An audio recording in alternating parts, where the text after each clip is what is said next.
Dans cette vidéo, je vais vous parler d'un livre qui vous emmène dans le monde du cinéma, mais en 1932.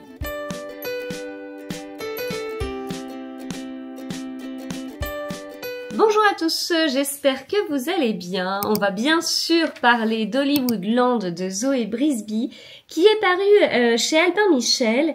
Zoé Brisby, je suis presque à jour dans tous les livres qu'elle a pu écrire, il m'en manque un. Là, je cherche désespérément la liste de tous ces livres, je suis pas sûre de la trouver. Ah si, oh bah si. Donc, Zoé Brisby a écrit... Ah bah non, j'avais pas lu la solitude du gilet jaune.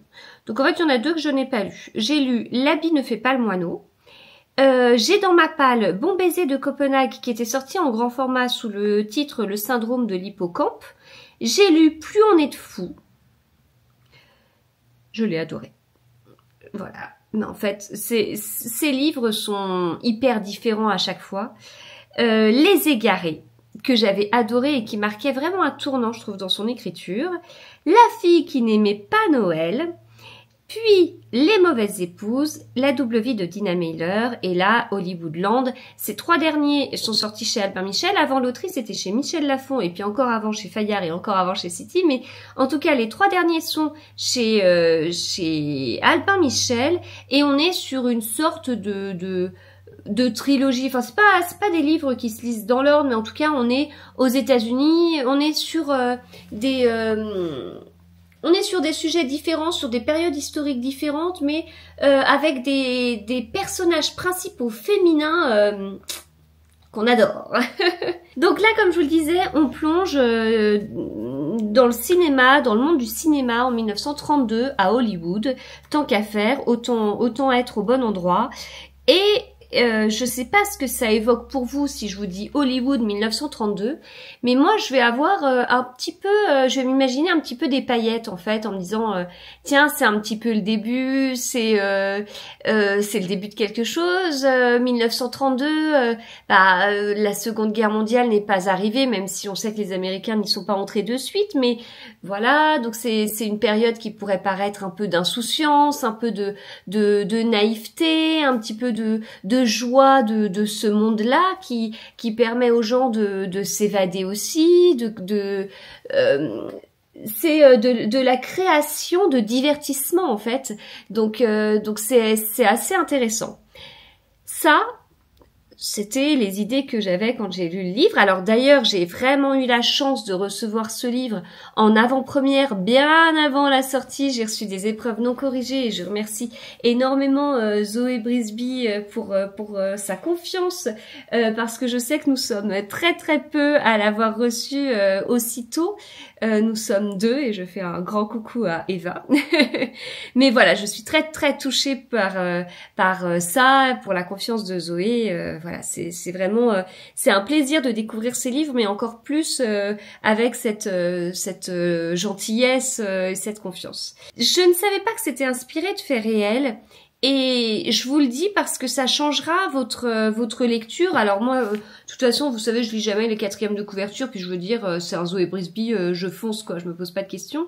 Mais l'autrice nous fait à la fin une partie hyper intéressante où elle nous explique ce qui est...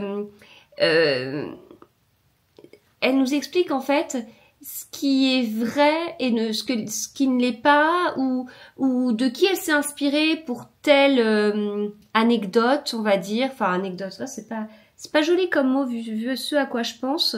Bah, tel fait, voilà. Il y a un moment donné, enfin, il se passe quelque chose dans le livre avec un personnage, et en réalité, Zoé Brisby s'est inspirée d'Alfred Hitchcock sur des choses, et on se dit, oh, Alfred Hitchcock. Donc là, je vous lis juste un bout du mot de l'auteur. Alors, c'est sur la toute fin du livre, hein, donc je ne veux rien spoiler non plus, mais en 2023, nous avons célébré le centenaire des lettres Hollywood du célèbre panneau. L'occasion pour moi de revenir sur l'âge d'or américain, cette période bénie où tout paraissait possible. Les films participaient grandement à l'essor d'un American Way of Life aux quatre coins du monde. Mais comme souvent, si l'on gratte un peu le vernis, quelques zones d'ombre apparaissent. La vie de Peg Entwistle en est un exemple flagrant. Donc c'est l'héroïne du livre. Bien que devenue un mythe, Son parcours est peu connu et le mystère reste entier sur les circonstances entourant sa mort. Ce roman est une libre interprétation de sa vie et le résultat de nombreuses heures de recherche, de documentation, d'entretien et d'enquête. Bien qu'il s'agisse d'une fiction, Hollywoodland s'appuie sur de nombreux faits historiques et je ne vous dévoile pas la suite, vous découvrirez ça. Mais c'est très très intéressant. Et en fait, Zoé débute le livre... Donc Zoé débute le livre avec, on est au mois de septembre 1932, etc. Et en fait, donc ça c'est le chapitre 1, puis le chapitre 2 débute par 3 mois plus tôt. On est en juin 1932, 93 jours avant la mort de Peg. Et on avance comme ça avec ce décompte. C'est glaçant comme indication en fait, parce que au début on se dit ok, dans 93 jours elle va mourir. Mais on avance et en fait on s'attache tellement à Peg. Et à la fin, on se dit c'est pas possible, en fait elle ne va pas mourir, c'est pas possible, en fait on a une sorte de déni. C'est très bizarre. Si vous l'avez lu ou si vous le lisez, je veux bien avoir votre avis parce que c'est fou d'avoir d'un côté l'auteur qui dit voilà, là dans ce chapitre on est tel jour. Le personnage principal, voilà, Peg, vous allez voir, elle est adorable, on est tellement avec elle, on voit les difficultés aussi qu'elle a, on voit sa vie, on voit ses rêves, on voit les obstacles, on voit la désillusion, toutes ces paillettes qu'elle avait dans les yeux, hein, les mêmes que nous on avait dans les yeux au début, tout ça, ça s'effondre. Et en fait, bah, voyez cette Peg là, bah, elle meurt dans 93 jours.